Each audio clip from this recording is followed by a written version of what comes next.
Halo semuanya, perkenalkan nama saya Fernanda Sinaga, NPM 23412031 dari kelas AKT 23A, program studi akuntansi.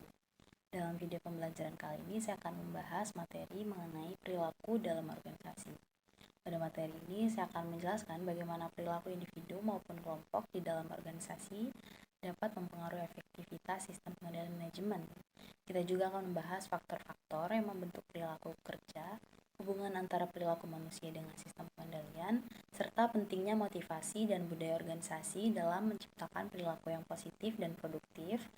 Dan melalui pembahasan ini diharapkan kita dapat memahami bahwa keberhasilan sistem pengendalian tidak hanya ditentukan oleh struktur dan aturan, tetapi juga oleh perilaku dan kesadaran manusia yang menjalankannya.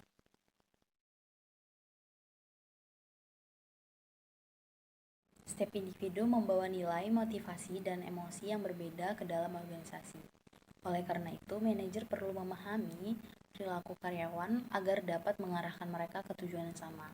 Sistem pengendalian efektif tidak hanya berfokus pada angka atau hasil, tetapi juga pada perilaku yang mendasari pencapaian tersebut. Ketika perilaku anggota organisasi terkendali dengan baik, maka tujuan strategis dapat dicapai dengan lebih mudah dan harmonis. Ketiga faktor ini berinteraksi secara dinamis dalam membentuk perilaku kerja. Individu yang termotivasi tinggi dan bekerja dalam tim yang solid akan menghasilkan kinerja yang lebih baik. Namun, jika struktur organisasi tidak mendukung koordinasi dan komunikasi yang baik, maka potensi konflik dan ketidakefisiensian bisa meningkat. Oleh karena itu, pengendalian manajemen harus mempertimbangkan aspek perilaku agar kebijakan yang diterapkan benar-benar efektif di lapangan. Dalam organisasi, perilaku yang positif dapat memperkuat efektivitas pengendalian. Sebaliknya, perilaku yang negatif dapat menghambat pencapaian tujuan meskipun sistem sudah dirancang dengan baik. Oleh karena itu, manajemen perlu menciptakan iklim kerja yang mendorong keterbukaan, kepercayaan, dan juga tanggung jawab. Pengendalian berbasis perilaku lebih menekankan pada pembentukan kesadaran dan disiplin internal daripada hanya mengandalkan sanksi atau aturan. Karyawan yang termotivasi akan menunjukkan dedikasi tinggi terhadap pekerjaannya. Dalam konteks pengendalian manajemen, motivasi yang kuat akan membuat individu bekerja bukan karena tekanan, tetapi karena kesadaran dan tanggung jawab pribadi. Pemberian penghargaan yang adil serta kesempatan untuk berkembang dapat meningkatkan semangat kerja, sehingga kinerja organisasi secara keseluruhan juga meningkat. Manajer perlu membangun budaya kerja yang mendukung perilaku positif, seperti disiplin, kejujuran, dan juga tanggung jawab. Pengendalian tidak boleh bersifat represif, melainkan harus menumbuhkan kesadaran dari dalam diri karyawan. Umpan balik yang diberikan secara teratur akan membantu memperbaiki perilaku dan meningkatkan kinerja. Budaya organisasi yang kuat juga pada akhirnya akan menjadi sistem pengendalian alami yang menjaga integritas dan komitmen seluruh anggota organisasi. Pimpinan adalah faktor perilaku paling dominan dalam pengendalian manajemen. Pemimpin yang inspiratif tidak hanya memberi perintah, tetapi juga menjadi panutan. Gaya kepemimpinan partisipatif cenderung menciptakan rasa tanggung jawab dan tinggi. Sementara itu, gaya otoriter bisa efektif dalam situasi darurat, tetapi sering menurunkan kreativitas. Oleh karena itu, manajer harus mampu menyesuaikan gaya kepemimpinan dengan karakter tim dan situasi organisasi agar sistem pengendalian dapat berjalan dengan efektif.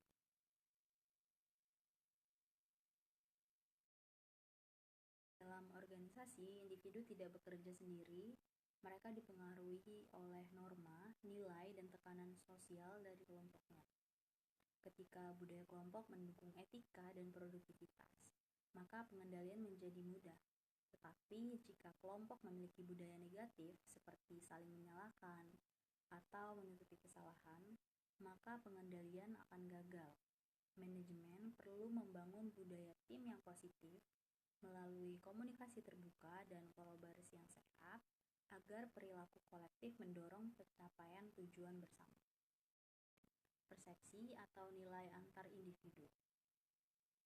Jika Jika dikelola dengan baik, konflik bisa menjadi sumber inovasi.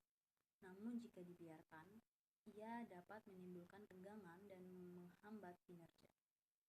Sistem pengendalian harus mampu mengenali tanda-tanda konflik sejak dini dan menyediakan mekanisme penyelesaian seperti komunikasi dua arah, mediasi, atau pelatihan empati. Dengan begitu, pengendalian tidak hanya menjaga ketertiban, tetapi juga memperkuat kerja anggota organisasi.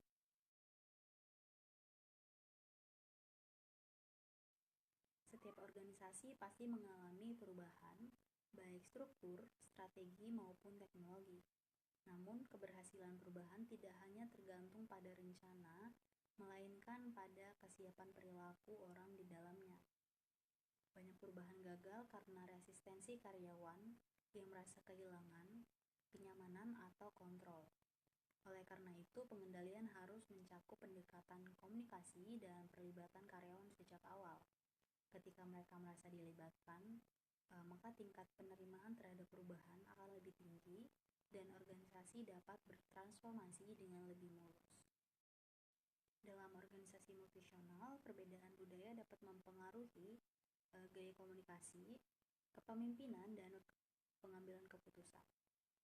Misalnya seperti budaya kolektivis, seperti di Indonesia menekankan harmoni dan kerjasama, sedangkan budaya individualis menekankan pencapaian pribadi. Sistem pengendalian yang tidak mempertimbangkan aspek budaya bisa gagal karena tidak sesuai dengan nilai yang dianut oleh karyawan. Oleh karena itu, manajer perlu memahami budaya nasional agar mampu merancang sistem pengendalian yang kontekstual dan diterima dengan baik oleh seluruh anggota organisasi. Perilaku manusia adalah inti dari keberhasilan pengendalian manajemen. Sistem yang efektif tidak hanya menilai hasil kerja, tetapi juga memahami bagaimana perilaku terbentuk, dipengaruhi, dan juga diarahkan. Kepemimpinan yang bijak, motivasi yang kuat, budaya kerja positif, dan mampu beradaptasi terhadap perubahan menjadi fondasi utama bagi pengendalian yang berkelanjutan.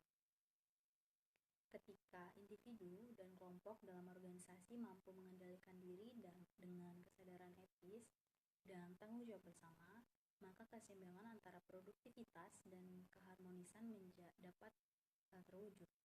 Dengan demikian, keberhasilan organisasi tidak hanya bergantung pada struktur dan strategi, tetapi pada perilaku manusia yang menjalankannya dengan integritas